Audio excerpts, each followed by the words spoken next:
जय जोहार संगवारी हो। मैं हूं आपन के संग ललिता चक्रधारी और आपन देखा तो न्यूज प्लस 21। चले एक नजर डालथन बिहने के 10 बड़े खबर में। छत्तीसगढ़ मुख्यमंत्री पर आज हो सकत है फैसला। ए रेस में नवा नाम महाराष्ट्र के राज्यपाल रमेश बैस के नाम घलो है शामिल। छत्तीसगढ़ में मुख्यमंत्री पद ला लेके रेणुका सिंह के बड़ा बयान आई सामने। कहीं महिला सीएम बर विचार करत है हाईकमान। छत्तीसगढ़ में बारिश बढ़ाई ठिठुरन। मौसम विभाग के अलर्ट। अब और बढ़ी ठंड।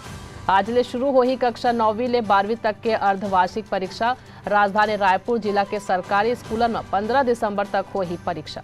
सोनिया गांधी, राहुल और प्रियंका तेलंगाना पर हुई रवाना। शपथ ग्रहण समारोह में हो ही शामिल।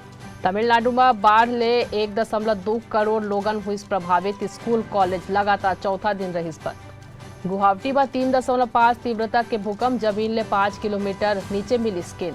जयपुर में भाजपा विधायक के लॉबिन बड़े नेता के इशारा में होटल में ठहरे रही 6 एमएलए। प्रदेश अध्यक्ष बोलिन मोला जानकारी नहीं मिली। संसदीय दल के बैठक में प्रधानमंत्री मोदी के भव्य स्वागत हुई। दिल्ली पहुंची वसुंधरा राजे। जेपी नड्डा ले कर सकते मुलाकात। उत्तर प्रदेश में 6 आईएएस अफसरमन के तबादला। विजय किरण आनंद ला मिली कुंभ मेला के जिम्मेदारी। ऐसा नहीं जम्मू खबर पर हमारे चैनल ला लाइक और सब्सक्राइब करना जन भूलू। और बने रहो न्यूज प्लस 21 में आपन के हक के बात।